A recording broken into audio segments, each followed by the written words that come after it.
Honorable Président de l'Assemblée nationale, Honorable Président du Sénat, Madame la Première ministre, chef du gouvernement, Monsieur le Président de la Cour constitutionnelle et Président du Conseil supérieur de la magistrature, Honorables députés et sénateurs, Mesdames et Messieurs les membres du gouvernement, Excellences, Mesdames et Messieurs les ambassadeurs et chefs de mission diplomatiques, Mesdames et Messieurs les secrétaires généraux, inspecteurs généraux et directeurs généraux de l'administration publique, Mesdames et Messieurs les représentants du secteur privé, de la société civile et des partenaires au développement, Monsieur le Directeur général de l'École nationale de l'administration, distingués invités, Mesdames et Messieurs,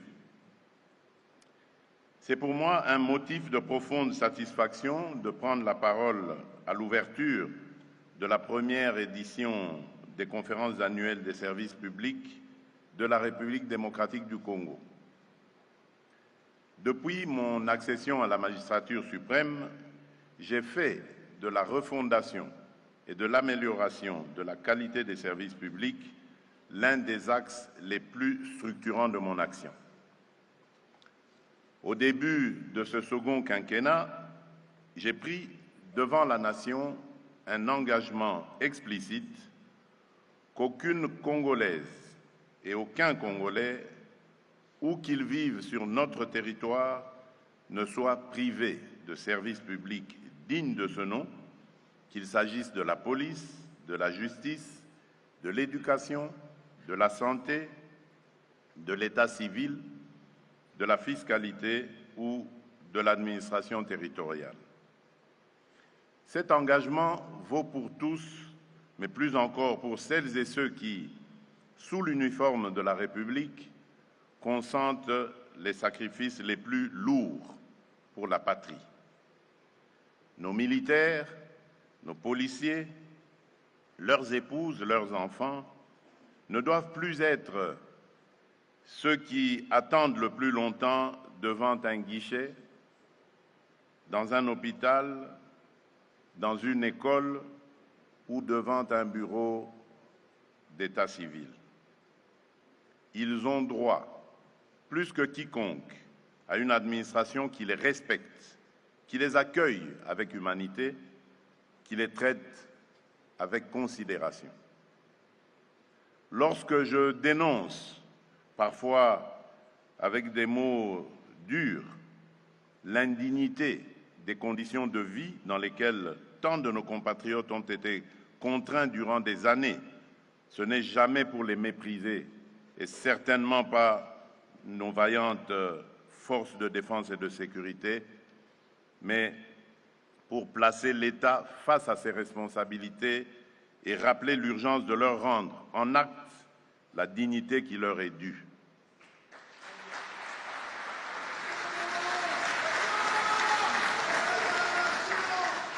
La vraie honte n'est pas dans l'injustice subie, elle est dans l'indifférence organisée. C'est ainsi que je ne pouvais plus tolérer que des hommes et des femmes qui servent l'État vivent eux-mêmes dans des conditions indignes de l'État qu'ils défendent.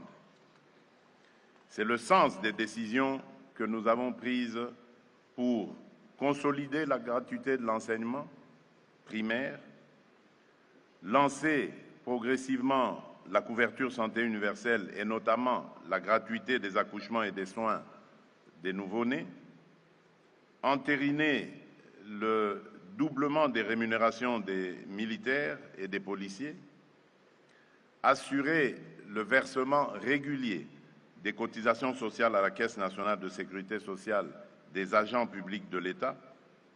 Et depuis mai 2025, les militaires et les policiers sont intégrés au régime spécial de sécurité sociale de la CNSAP, avec des cotisations partagées à hauteur de 8% pour l'État et 4% pour l'agent, et une protection renforcée couvrant la retraite, les risques professionnels et les prestations familiales. Cette extension sécurise leur avenir social et reconnaît leur service à la nation en leur offrant une protection enfin à la hauteur de leur engagement.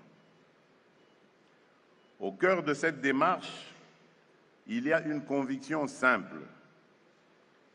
La force d'un État se mesure aussi à la qualité du service qu'il rend concrètement aux plus humbles de ses citoyens. En lançant ces conférences annuelles des services publics, je souhaite que nous regardions ensemble la réalité en face, sans détour.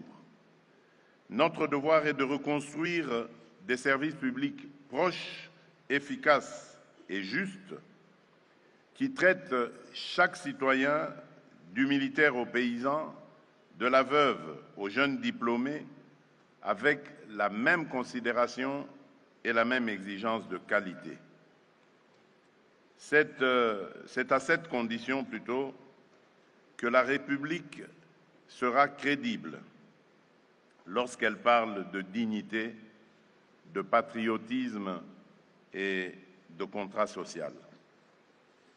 C'est ainsi que, loin des polémiques et des manipulations malsaines venant des ennemis de la République, nous démontrerons que notre seule boussole est la dignité des Congolaises et des Congolais et que la réforme des services publics n'est pas un slogan, mais un devoir de justice sociale déjà à l'œuvre, même si le chemin qui reste à parcourir reste exigeant. Depuis des années, nos compatriotes expriment la même aspiration, être traités avec dignité, accéder à des services fiables, être considérés non comme des mendiants des services, mais comme des ayants droit. Trop souvent, ils ont trouvé en face d'eux des lenteurs administratives souvent injustifiées, des tracasseries voulues et entretenues, des pratiques illégales, parfois un mépris silencieux. Il n'est plus question de nous accommoder de ces dysfonctionnements. C'est pour rompre avec cette logique que j'ai souhaité que le ministère en charge de la fonction publique porte dans sa dénomination, comme dans ses missions, non seulement la gestion administrative des agents de l'État, mais surtout le pilotage de la modernisation de l'administration publique et de l'innovation du service public. Aucune réforme sérieuse ne peut se limiter aux carrières et aux avantages des agents, aussi légitimes soient-ils. La raison d'être du service public, c'est l'usager, le citoyen, l'entrepreneur, le policier, le militaire, l'étudiant, la mère de famille, le paysan, le jeune en quête de repères. C'est à partir de son expérience que nous devons juger collectivement de la réussite ou de l'échec de nos politiques administratives. Les conférences annuelles des services publics que nous ouvrons aujourd'hui constituent à cet égard une innovation majeure.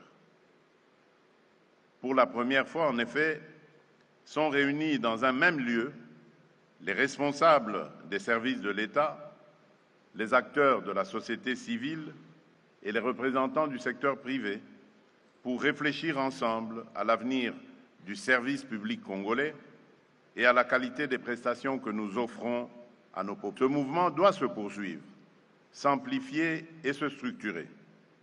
Nous n'avons pas le droit de céder à la résignation, ni à ce conservatisme silencieux qui, à force d'habitude, s'est érigé en norme. Chaque époque impose à ses serviteurs publics une responsabilité particulière, refuser la fatalité, transformer les contraintes en opportunités et faire de l'action publique, un instrument d'espérance collective. C'est cet objectif qui devrait guider notre action. Réformer les services publics, ce n'est pas changer quelques organigrammes. c'est revoir en profondeur nos standards et nos pratiques. Et je suis conscient que ce n'est pas une tâche facile. Cependant, tous mus par l'objectif d'un nouveau paradigme pour notre pays, devrions y arriver. Au cœur de ce chantier se trouve l'École nationale d'administration. L'ENA n'est pas une simple institution de formation. Elle doit être un laboratoire d'excellence où se conçoivent et s'expérimentent les nouvelles pratiques administratives, un creuset d'éthique où l'on apprend que servir l'État, c'est d'abord servir l'intérêt général et surtout un lieu de renouvellement des élites politiques, publiques plutôt, ouvert sur les réalités des provinces, sur les exigences de la transition numérique, sur les standards internationaux de bonne gouvernance. Les services publics de la République doivent désormais être engagés résolument sur plusieurs fronts. La dématérialisation des démarches pour réduire les files d'attente, les déplacements coûteux, les contacts propices à la corruption et offrir partout où cela sera possible des procédures en ligne, traçables et sécurisées. La proximité, l'accessibilité, la disponibilité pour renforcer la présence de l'État au plus près des citoyens, notamment dans les territoires longtemps marginalisés, afin que la carte des services publics ne soit plus le reflet des inégalités géographiques. La circulation rapide et sécurisée de l'information pour mettre fin à la culture du secret injustifié, renforcer la transparence et permettre à chaque usager de suivre l'état de sa demande. Le respect strict des délais pour passer d'une administration qui prend acte à une administration proactive, qui répond à temps, qui assume ses responsabilités, y compris en cas de refus motivé. L'amélioration du rapport qualité-coût pour mieux utiliser chaque franc public, lutter contre les redondances et les gaspillages et veiller à ce que les services offerts soient à la fois efficaces et soutenables. La simplification et l'agilité afin de réduire les procédures inutiles, harmoniser les exigences entre services et faire de l'administration un partenaire de la vie économique, non un obstacle. Sur ces bases, il est indispensable que chaque service public fasse l'objet d'une évaluation régulière, débouchant, selon les cas, sur des sanctions positives, promotion, incitation, valorisation, ou négatives, correction, redéploiement, sanctions disciplinaires. L'ère de l'impunité administrative doit appartenir au passé.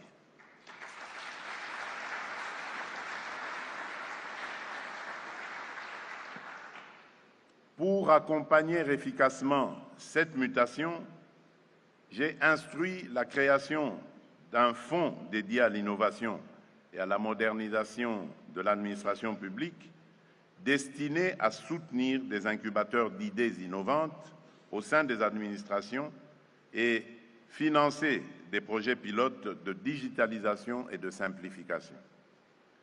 Je veillerai personnellement à ce que les réformes engagées autour de l'ENA et au sein de la Fondation publique se poursuivent, se consolident et s'inscrivent dans la durée. Il en va de la crédibilité de notre administration, mais aussi de la confiance que nos partenaires placent en nous. Je ne doute pas que vos échanges feront émerger des propositions fortes à même de nourrir cette vision et de dessiner les contours d'une transformation durable, profonde et irréversible de notre service public. Je compte sur chacune et chacun de vous pour faire de ces assises un véritable laboratoire d'idées alliant rigueur de réflexion, audace de réforme, innovation responsable et sens aigu de l'intérêt général. Je vous invite à aborder ces travaux avec abnégation, pragmatisme et un haut sens du devoir du service public.